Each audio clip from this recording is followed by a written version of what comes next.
Sometimes it's hard to keep track of it all, wrap my head around it. So I come out here just to sort through things. There are all kinds of subplots and side stories that we branch off to and follow. There must be over 170 characters, but we always end up coming back to the main story, which is, well, about me, Milton Stubbs. They call me an everyman, a reluctant hero, but I think that's a reach. Nobody's clean. Everybody's got pain. You spend your life trying to fix it or live with it, so I'm no hero. The Melody, the love of my life, she's the real hero. You'll understand why later, but for now, this is my childhood home, right here in Oskaloosa, Iowa. And life was good and simple. Went to high school, had great parents who were of mixed race. They met at Mahaska Bowling. Love at first sight. Black and white together in a small Midwestern town. Makes for an interesting time. As for me, I never saw a lot of point in college. I used to read a whole lot, novels mostly. I like biographies too. I took on oddball jobs around town until I ended up here, working for Bob Appleton. Great guy. First one around here to cut me a real break. Before too long, I became manager, supervising these two potato heads till they quit, got hired on in Walmart, and then suddenly disappeared. Then I ended up owning the damn place. It was a big story all its own. And we held on as best we could, but the Big W was sucking a lot of the small businesses dry. Before that, I did a summer at Sam Peronsky's used cars to help pull me out of my shell, forced me to talk to strangers. I did all right with commissions, but as you can see, money started drying up. Sally's Dry Cleaning, gone. The sporting goods place, gone. The bakery shop, gone. Great bear claws, though. I'm not trying to lay all the world's problems at their doorstep, but this place really reamed out the town pretty good. Can't blame the public, I suppose. They just want a cheaper price. One-stop shop.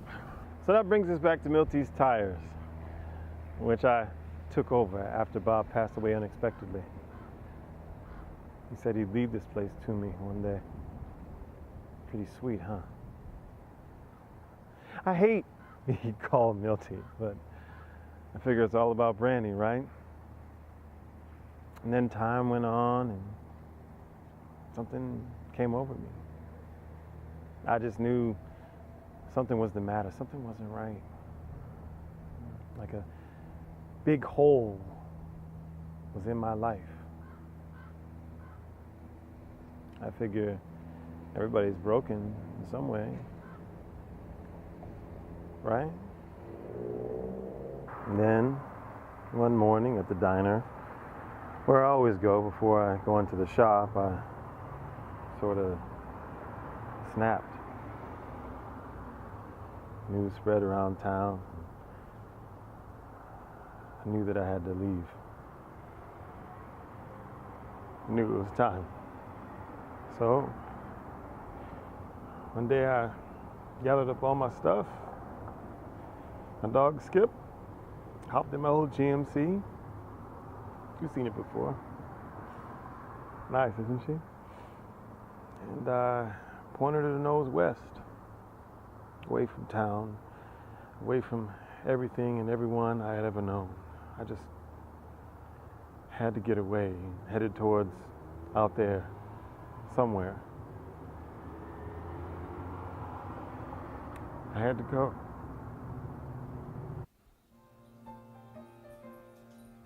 My first landing spot had to be the Carmel area. Just had to see the ocean, see those rolling hills I read about in those Steinbeck novels.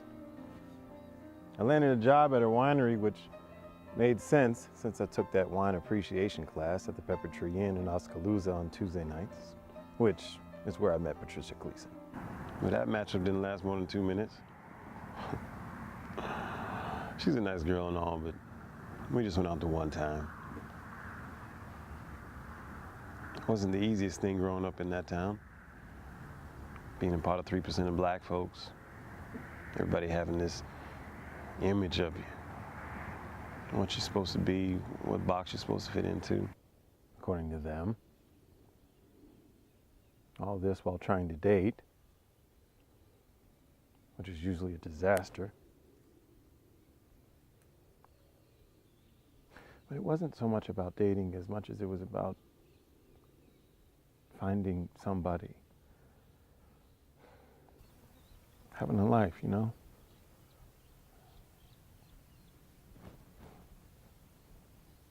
I found myself in the Carmel Hills. It's a pretty place, right? I find solitude up here. And then I ended up working at a drive-through dairy. And this is the melody part. This is where we met after she crashed her truck into our shed because it was Halloween and one of those little ghost thingies floated across the road and freaked her out. Anyway, we started going out and things got more than casual. She's so sweet. Nothing fake, no attitude, just a good, genuine person. Not too bad to look at either. She got a teaching degree, but she couldn't get a job anywhere around there, but she got a tip about an opening at a private school from Miguel. Miguel's niece told Miguel, Miguel told Melody. She decided to apply way down in Malibu. Naturally, I tagged along and we went down, and sure enough, she got the job. And I figured, well, I guess we're living down here now, amongst the suntan, the rich, and the famous. People down here is a little different. Didn't take me too long to realize that. Anyway, I got a little retail type job at a local hardware store. And the owner there, Max Holstein, was a real wheeler dealer type, but small time. I worked for this other guy, Oscar Wormwood, short, sweaty type, but a real sweet guy once you get to know him. All twisted up inside though. He had a tough life. He ended up killing himself after flying a stolen hot air balloon into the side of a mountain. That's another story, see what I mean? Anyway, I worked here at this wholesale company, Bada Bing, Bada Boom Novelties, selling souvenir stuff to seaside shops and such with the store names printed on beach blankets, coffee mugs, keychains, you get the idea. It was a good life and all, with Melody at the Malibu school, me driving up and down the coast making okay money.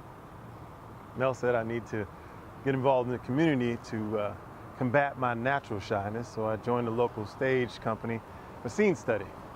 Ended up performing a scene for the public doing The Odd Couple. Went really well too, no kidding. And put some time in with the Malibu Little League as a volunteer assistant coach. My team won the championship by a wild pitch. And then things got all tangled up. I got myself into a pretty deep hole. One of those get-rich-quick schemes. Thanks mostly to Max, my old boss, who talked me into some pretty dark stuff after he made a house on Broad Beach disappear into a sinkhole. What a sight that was. But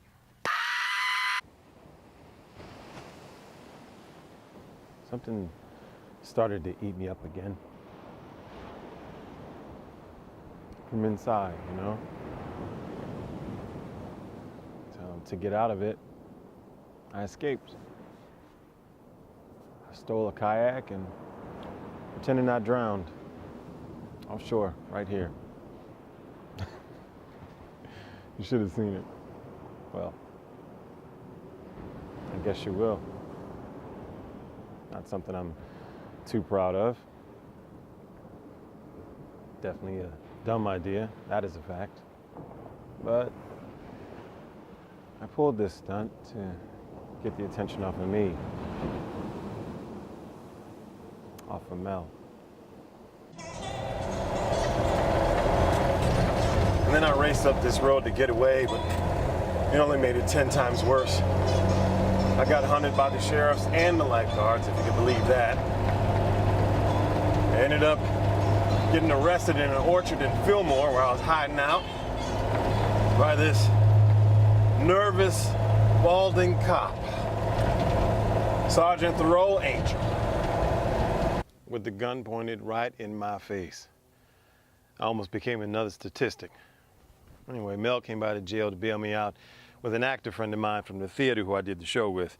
I was Oscar Madison, he was Felix Unger. He was also a lawyer by day, so when we got that whole thing straightened out, Holstein went to jail.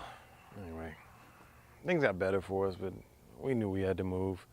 Plus I was dealing with this whole ADD thing, which is, well, or is it ADHD? I forget. I think I'm borderline. Crazy weird dreams though. I'm trying to get it under control. So we took one look at a poster at our local AAA office when I was there to register my old rattletrap car. I crashed my green truck and the brakes went out on a canyon road. Talk about scared shitless. The car was an old pale yellow Oldsmobile sedan, torn up upholstery, drove awful. So we picked up and moved ourselves to Kauai, which is where we live now, on a boat. And all along the way, I met all kinds of the strangest and funniest people you could ever imagine. Some of them big deal movie stars. And the usual assortment of saints and sinners. It's all one hell of a story with lots of moving parts. In fact, I've been taking notes. I'm gonna write myself a book about it all. I should tell you, this isn't one of these shows where we break the fourth wall all the time. Just once in a while. In case things get confusing. Might throw in some cool old music. Not sure about that yet though. So many people I want to introduce you to. The Plotnick twins. Marietta, a special needs kid, but she could be a real pain. Robbie Riddles, my strung out rock and roll neighbor. The Flying Fiducci brothers. The juice bar in the desert where Sal falls into a vat of mango juice. The dairy blown up, the stolen Ferrari, the stolen speedboat. Claxon House being swallowed up by a sinkhole. I mean, I could go on for an hour and I am positive that you'd be glued to the edge of your seat wondering what the hell happens next. But I reckon you figured that out already, haven't you? I hope to see you again.